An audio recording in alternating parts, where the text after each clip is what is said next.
Hello, it's Jim Hutchins for the Jerusalem Connection Spot Report for this week.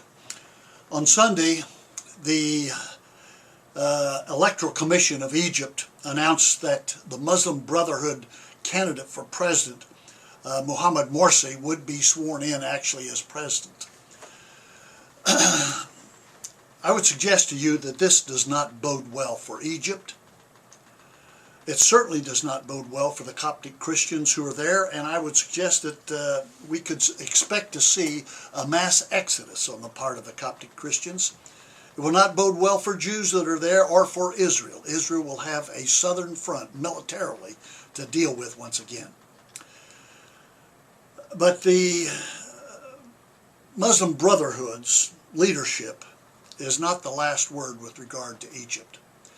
I want to read to you God's last word with regard to Egypt. And it's found in Isaiah chapter 19. Isaiah says in chapter 55, he says, I'm going to send forth my word, and it will not return to me empty, but it will accomplish the purpose for which I send it forth. Now keep that in mind as I read from Isaiah chapter 19. And I'm going to read the Lord's name as it's given in Hebrew. It's Yahweh.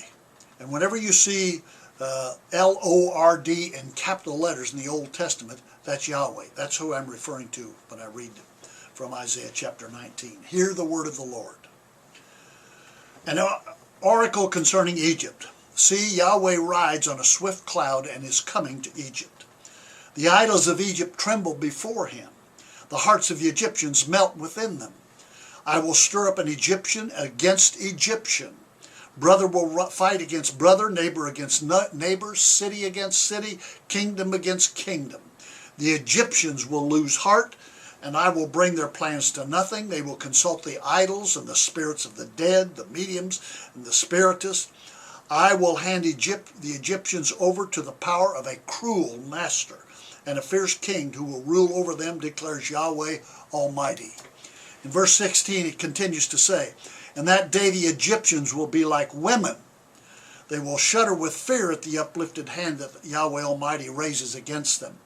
And the land of Judah will bring terror to the Egyptians. And everyone to whom Judah is mentioned will be terrified because of what Yahweh Almighty is planning against them.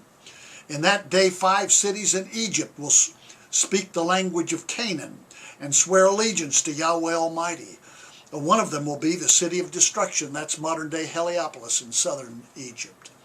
In that day there will be an altar to Yahweh in the heart of Egypt and a monument to Yahweh at its border. It will be a sign and a witness to Yahweh Almighty in the land of Egypt. And when they cry out to Yahweh because of their oppressors, he will send them a savior and a defender. And he will rescue them. And so Yahweh will make himself known to the Egyptians in that day, and they will acknowledge Yahweh. They will worship with sacrifices and grain offerings. They'll make vows to Yahweh, and they'll keep them. Yahweh will strike Egypt with a plague, and he'll strike them and heal them, and they will turn to Yahweh, and he will respond to their pleas, and he'll heal them.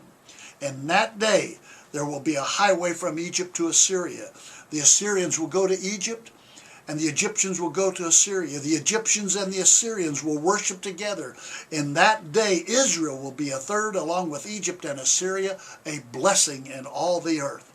And Yahweh Almighty will bless them, saying, blessed be Egypt, my people, Assyria, my handiwork, and Israel, my inheritance. That's God's last word concerning Egypt. The short-term expectations are grim. It's going to get a lot worse before it gets better. But when it gets better, it will be the best because it will have Yahweh's blessing. So until next week, Od Ki Yavo Shiloh, or until Messiah comes, Shalom Aleichem.